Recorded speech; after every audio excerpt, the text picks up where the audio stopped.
Gender in the arts is defined as masculinity and femininity being represented in culture and social classes by attempting to define sexual and social identity. The presentation of gender within the arts has become more fluid over time. The role which gender plays in theater today, especially when it comes to talking about playwrights, is a rather large one. With recent numbers indicating that only 30% of all plays and 40% of new plays being written are written by women, it's obvious that female playwrights are greatly outnumbered and are therefore usually underrepresented in theaters and in production companies. One example of a modern-day female playwright is Lynn Nottage. Her 2007 work entitled Ruined is set in a brothel in the Democratic Republic of Congo.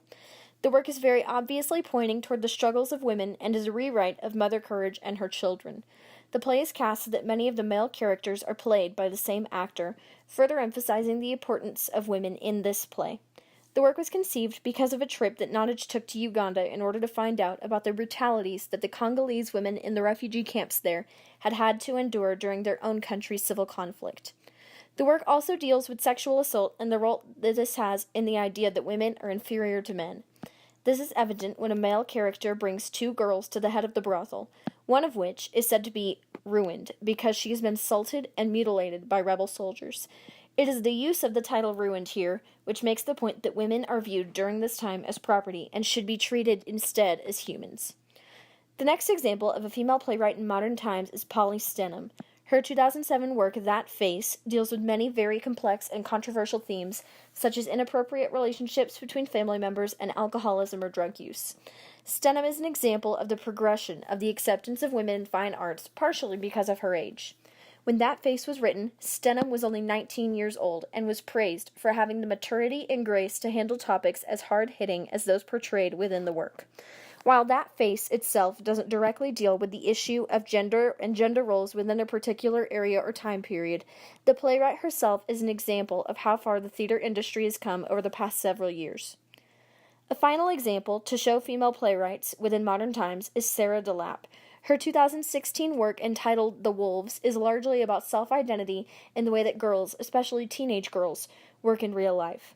The play is cast with all women and is centered around a girls' soccer team, showing the audience the significance of women's roles in theater and in life.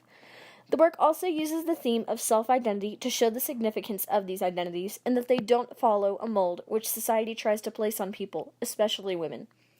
The stereotypes which most audiences would very quickly place on characters are broken just as quickly within the work, which only further emphasizes the idea that women should be seen as individuals and should not be placed within a certain mold or stereotype, even as a whole group. Dance, unlike visual art, does not leave behind artifacts for us to one day uncover. We do know that dance has been a part of our world for a very long time, serving purposes such as religious expression and entertainment. Ballet is perhaps the earliest type of dance. It started in the 15th century during the Italian Renaissance. During this time, both men and women were professional dancers. It was considered normal, even expected, to see a male ballerina. During the 19th century, the romantic tutu, a calf-length tulle skirt, was introduced among female ballerinas. Also during this time, many ballets were concerned with the world of spirits and magic and often portrayed women as weak and passive. The classical tutu, which is much shorter and stiffer than the romantic tutu, was introduced to reveal a ballerina's legs and the difficulty of the movement and footwork. This is perhaps when the masculine-feminine stereotypes were introduced into the art of dance. The Ballet Trocadero, an all-male ballet company, is one group that seeks to remove gender prejudices from the world of dance. The Ballet Trocadero is an all-male comedy ballet company. There's no females in the company. We do classical ballets as well as contemporary work. Gender roles have always been very fluid throughout the history of theater, both in dance and in regular theater. For instance, in the 19th century, women often did male roles. Even in the early part of the 20th century, some of the ballet russe people who were circulating the globe, the men were doing some of the female roles. In some of the great ballets, there are still men doing roles such as witches and ugly stepsisters and so on and so forth. It was not about dressing up as a girl, it's about dancing, it's about the love for dance. It is a classical art. It is very rewarding and enriching to do to one's life. It should not have any gender prejudice, and everyone should do it. Other dancers, such as Sean Dorsey, have also sought to redefine the gender roles in dance by providing a transgender view.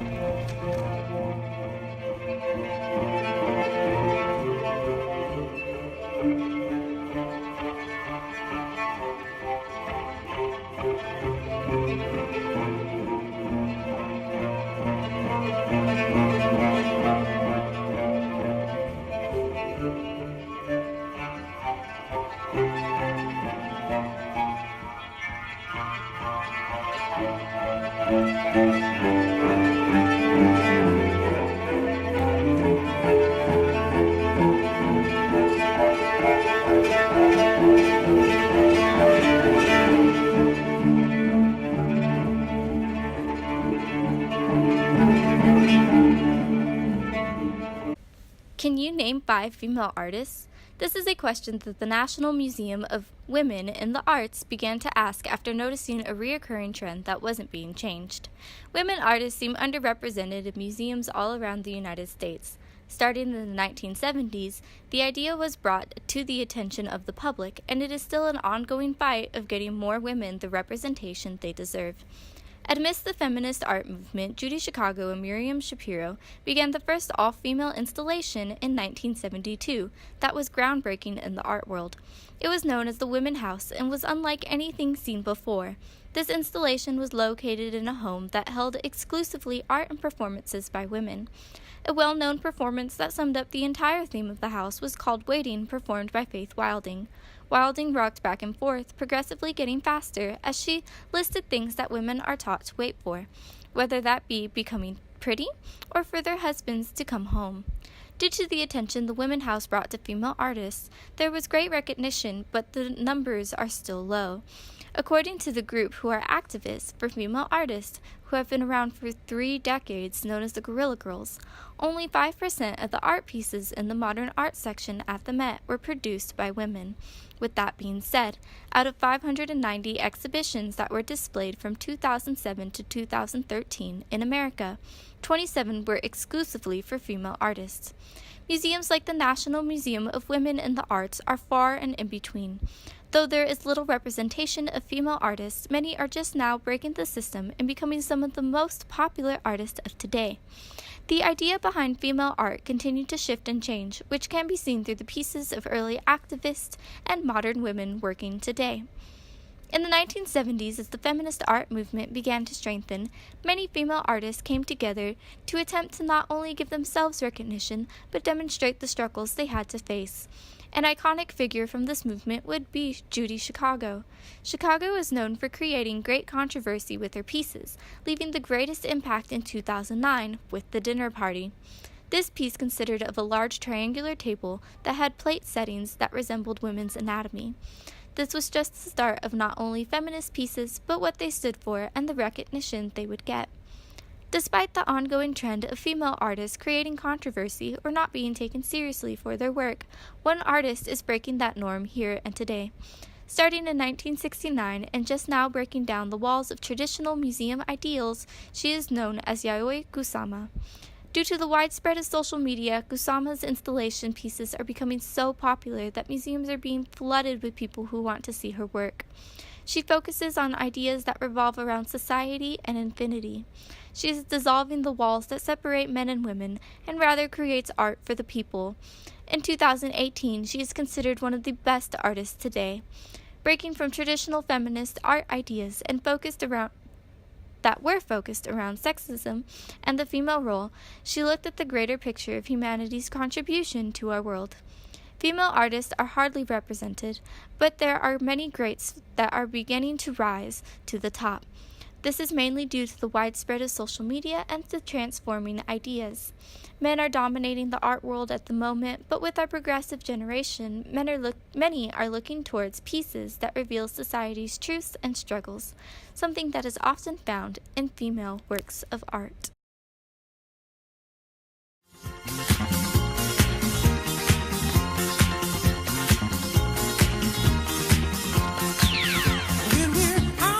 Gender has played a substantial role in the history and development of music, and like many other forms of media and facets of our culture, it has been the topic of numerous issues and controversies relating to the art form.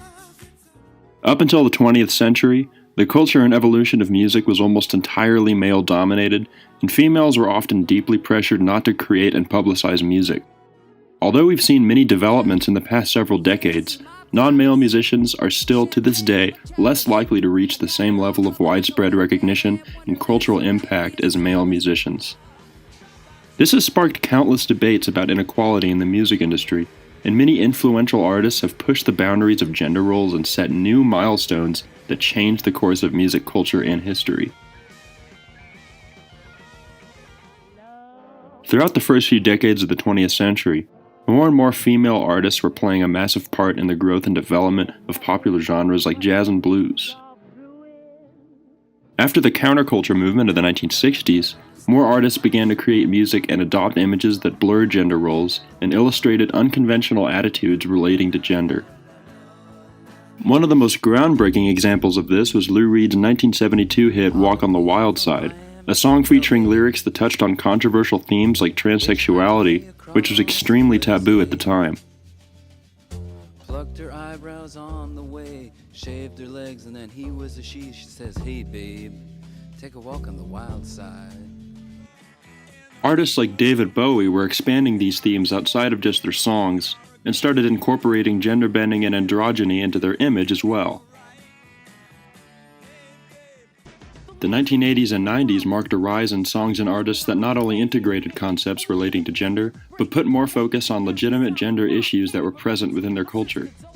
Artists like Madonna were bringing the subject of gender into popular music, and used their songs to promote self-expression and depict certain ideas from non-male perspectives. Meanwhile, more underground acts like Bikini Kill were inspiring a whole movement of feminist punk rock known as Riot Girl. Along with numerous other bands involved in this movement, Bikini Kill gained a substantial following by outwardly addressing issues like female empowerment and discrimination in a much more defiant and challenging manner. Artists such as Sean Dorsey, Bikini Kill, Lynn Nottage, and Judy Chicago have influenced the way that gender is presented in the arts and have proven that expression and acceptance will continue to grow and develop over time.